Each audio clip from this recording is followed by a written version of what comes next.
Mesdames, Messieurs, peuple congolais, des deux rives du fleuve Congo,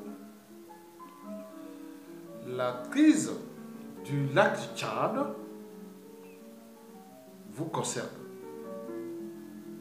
Oui, des risques majeurs encourus dans le transfert massif désordonné d'eau du fleuve Congo vers le lac Tchad à venir. Mesdames, Messieurs, peuple congolais, le plan de sauvetage de la région du lac Tchad,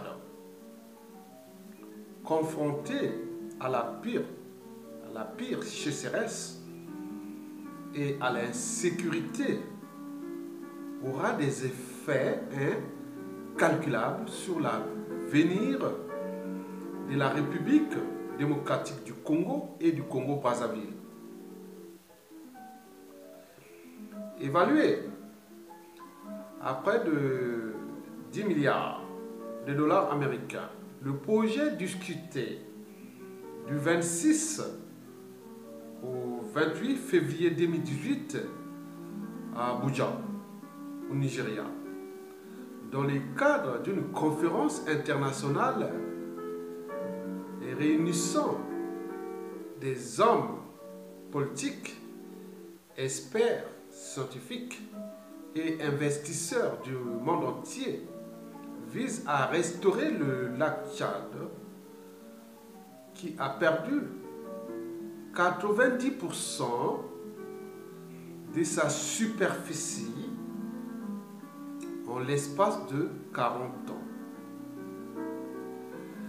Réagissant dans les colonnes du courrier de Kinshasa, Achille Bondo Landu, expert en gestion de l'eau, attire l'attention de l'opinion nationale et internationale sur plusieurs risques majeurs. Le fleuve Congo représente un enjeu vital aussi bien pour la République démocratique du Congo-Kinshasa que pour le Congo-Brazzaville. La question liée à son intégrité physique ne peut être prise à la légère, sans prendre la peine d'expliquer les grands enjeux autour de ce qui apparaît comme le simple dépannage d'un lac qui se vide depuis 40 ans. Achille Bondo choisit de briser le silence sur ce projet bien plus vieux qu'on ne le pense. En fait, dans les années 1970, il s'était posé la question du transfert d'eau à la suite de la grave sécheresse qui avait sévi au Sahel africain.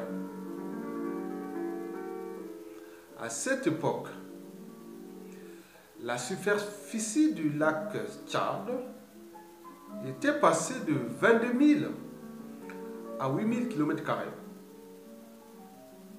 en un temps très court. Par contre, il y avait une nette augmentation des précipitations dans la zone de la forêt tropicale humide de l'Afrique, notamment dans le bassin versant du fleuve Congo, note l'auteur Bondo dans un livre publié en 2010 et intitulé « L'eau, principale ressource économique et enjeu stratégique majeur pour la République démocratique du Congo au XXIe siècle ». Par conséquent, estimait-on à l'époque, le problème pouvait être résolu par un transfert massif d'eau des régions excédentaires du bassin versant du fleuve Congo vers les zones déficitaires du Sahel entre les affluents nord du fleuve Congo et le bassin versant du Chari, principal tributaire du lac Tchad. Faute de financement et en raison de la crise du pétrole et de la crise financière qui ont secoué les économies africaines, le projet n'a plus abouti. Et le lac Tchad a continué à perdre sa superficie, entraînant des effets néfastes sur la vie des populations riveraines. En fait, le lac Tchad concentre environ 80% de l'activité économique de cette région dominée par la pêche, l'élevage et l'agriculture. Dans la dimension sécuritaire ou de sécurité, il y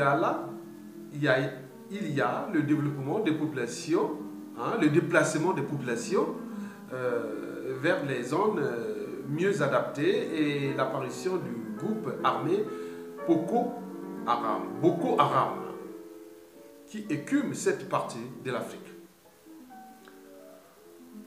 8 ans plus tard,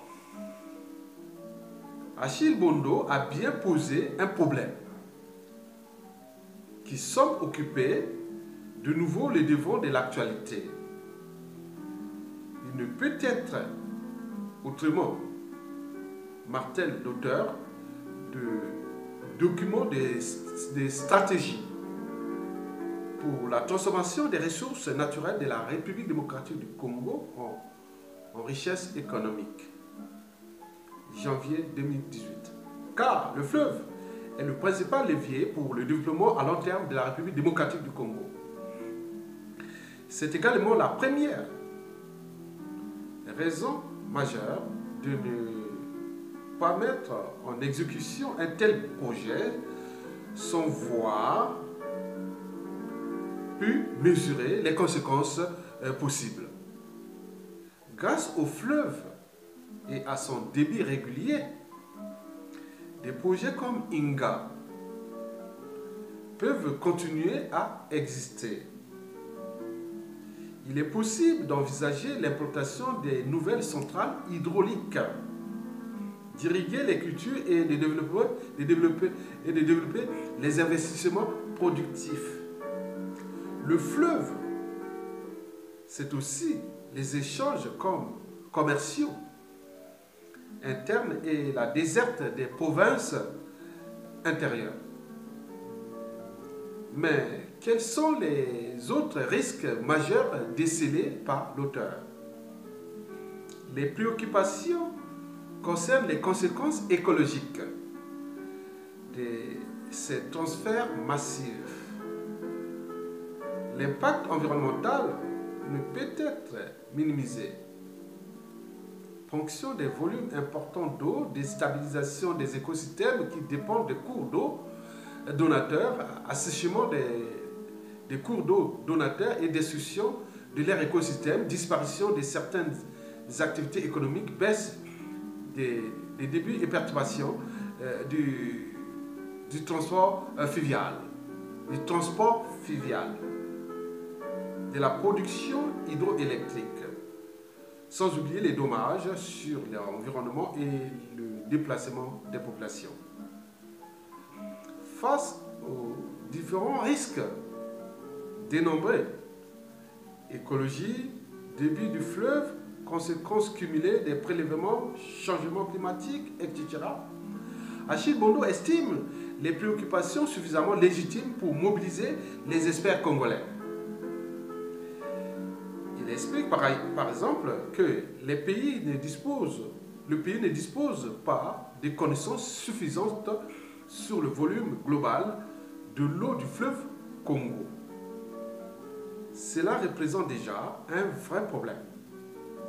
Pour lui, il revient à la République démocratique du Congo de reprendre l'initiative dans ces débats, car en plus de la nécessité de bien présenter l'ensemble des enjeux et défis à relever, il faut arriver à mettre sur pied un projet économiquement viable et et veiller à une évaluation et un partage équitable entre les régions d'origine et réceptrices des bénéfices économiques. Nous y reviendrons. Mesdames, Messieurs, oui, c'est un bon article qui est paru dans le site qui s'appelle les Congolais, actualités congolaises et africaines. Vous savez, le fleuve Congo, c'est le deuxième fleuve le plus puissant du monde. Après l'Amazon, le Rio Grande, comme on l'appelle. Le débit de Rio Grande doit être autour de 100 000 mètres cubes par seconde. Mais nous serons autour de 50 000 mètres par seconde, mètres cubes par seconde. Ce fleuve est dans le bassin du Congo.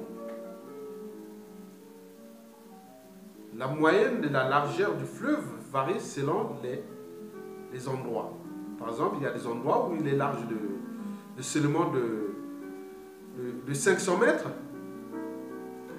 Et il y a des endroits où il est large de plus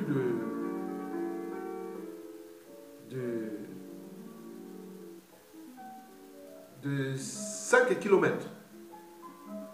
Même d'ailleurs, autour de Mosaka et même de l'Iranga, il s'étend même jusqu'à plus de 8 km de large, avec de nombreuses îles et îlets. Et ce fleuve est alimenté par plusieurs affluents. Les 2 tiers de ces affluents viennent de la République démocratique du Congo et les 1 tiers de la République du Congo-Brazzaville. Et un petit pourcentage qui vient de Bangi-Chari. Donc c'est un fleuve stratégique. La profondeur, quand on parle de la bathymétrie, elle varie aussi selon les endroits. Mais il semble que la profondeur moyenne du fleuve Congo serait autour de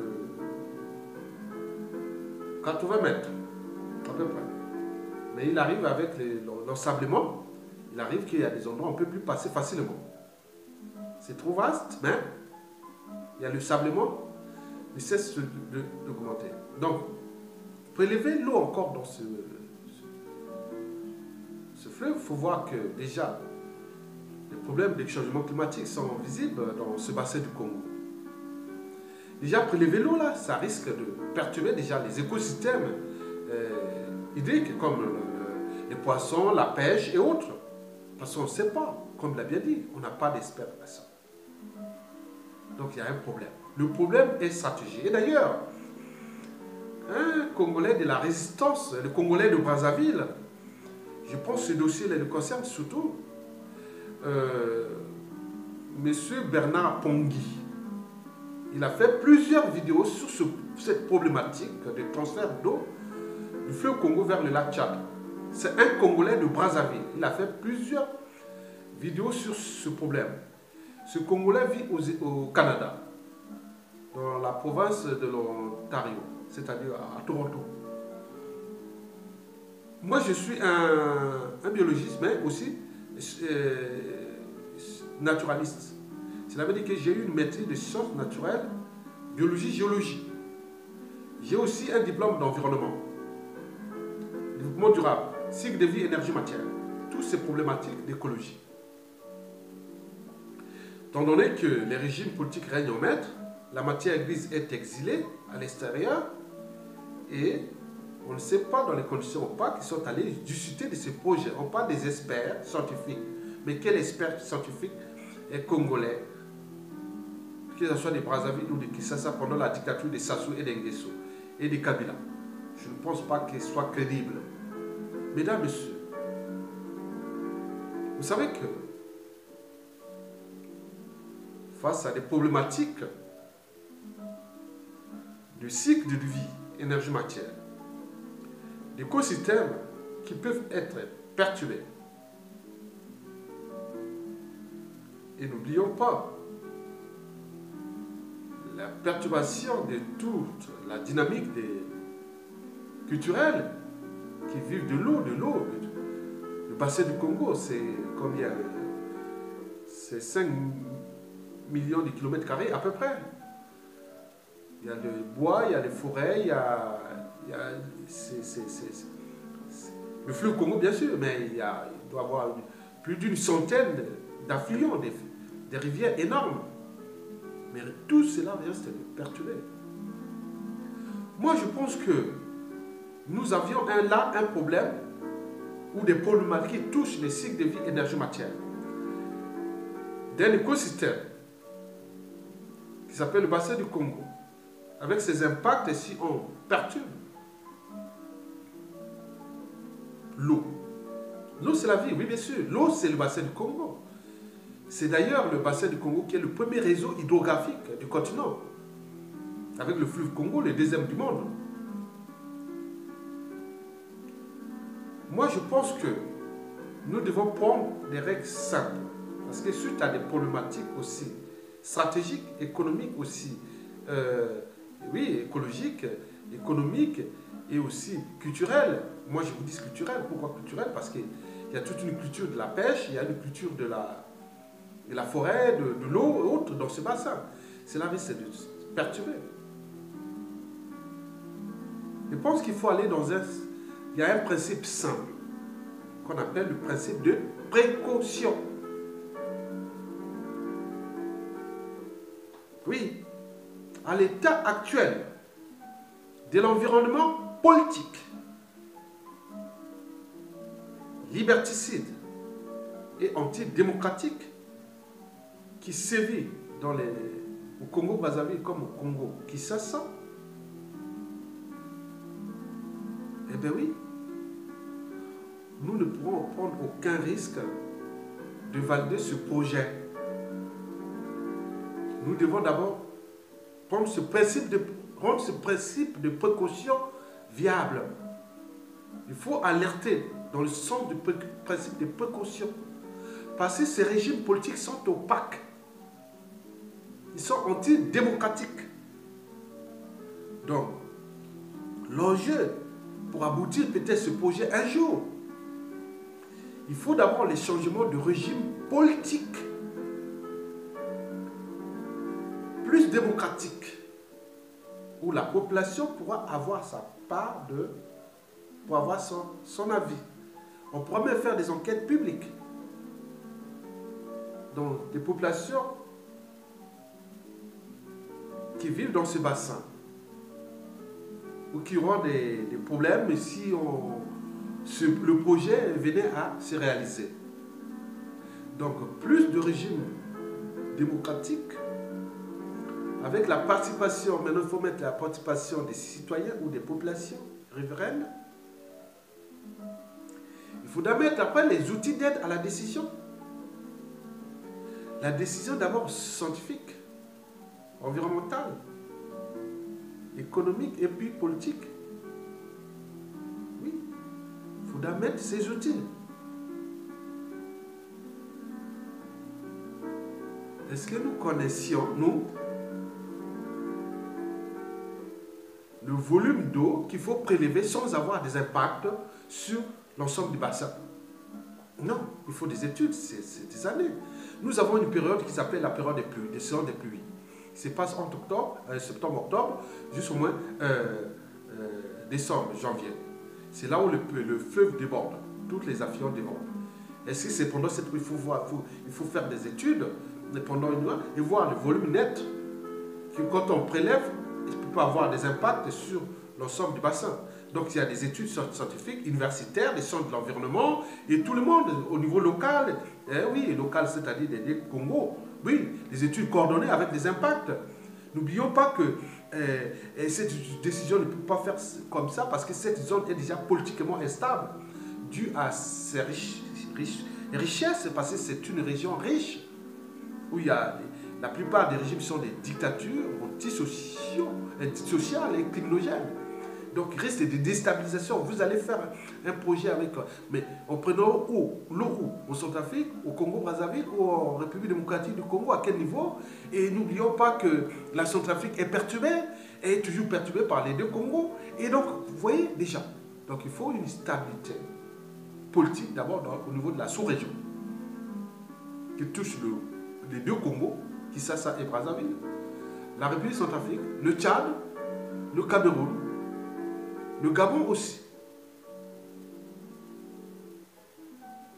N'oublions pas la périphérie, c'est-à-dire l'Ouganda, le Burundi, le Rwanda, et voilà. Donc le problème est général. Il faut qu'il y ait plus de régimes démocratiques dans la sous-région pour que ce projet puisse aboutir. Parce qu'il y aura des experts, il y aura des... Tout sera étudié dans l'espace et le temps. Donc le lac Tchad ne pourra pas recevoir, on ne pourra pas dépanner le lac Tchad tant que le régime politique dans cette sous-région reste liberticide, antidémocratique et surtout criminogène. Et déstabilisateur déjà des autres régimes. Par exemple, au Congo-Brazzaville, Denis Sassou Nguesso, le sous-préfet de la France-Afrique, déstabilise constamment la République centrafrique. Mais vous allez travailler avec vous voyez? Donc, l'enjeu est d'abord politique. Il faut que la sous-région devienne démocratique. Avec les gens qui ont la matière grise, qui ont la technique, qui ont l'expertise. Créer des centres de recherche et développement, les bureaux d'études et compagnie, les gens sur les observateurs sur le terrain, avec les investisseurs. Bon, on va investir là-bas pour transférer de l'eau là-bas. Mais quel avantage économique pour le Congo-Brazzaville et la République démocratique du Congo? Et d'ailleurs, la Centrafrique, où le canal va passer, le lac Tchad. Le Tchad aura les moyens d'une redevance, ou je ne sais pas. Le Nigeria peut-être. Le Niger. Aussi le Cameroun. C'est les pays riverains du lac Tchad. Donc, qui va payer? C'est des pays pauvres. Quand on voit le Niger, on prend le Tchad et autres. Bon, qu'est-ce qu'ils vont faire? Il reste le Nigeria. Donc, le problème est posé. Nous n'allons pas dépanner le lac Tchad et c'est un enjeu politique de la résistance congolaise face au dictateur Denis Sassou Nguesso. C'est un enjeu politique de la résistance congolaise face au dictateur Kabila, donc on ne laissera pas faire. C'est un projet qui ne peut aboutir parce que les gens qui vont discuter de l'avenir, des risques majeurs écologiques à venir, sans que les gens soient au courant. Mais quels sont ces investisseurs? Quel investisseur? Pourquoi? On ne sait pas. Mesdames, Messieurs, peuple congolais, je vous remercie et bon vent au peuple congolais et à bientôt. Restez informés parce que être citoyen, c'est être informé et puis d'agir. Même pour les coups perdus d'avance, mais oui, rien n'est perdu d'avance dans la vie. Lutter là pour que ces régimes partent. Nous devons appliquer le principe de précaution à l'état actuel de l'environnement politique qui sévit dans les deux Congos. Ce projet ne peut aboutir parce que le risque est réel. Parce que, oui, le risque est réel. Le risque de perturber les écosystèmes des deux Congos et de tout un bassin. Donc il faut des experts. Il faut des gens sur le terrain qui sont d'abord des nationaux, des deux Congos qui vont travailler ensemble pour voir l'impact dans l'espace et le temps. Mesdames et messieurs, je vous remercie et bon vent au peuple congolais.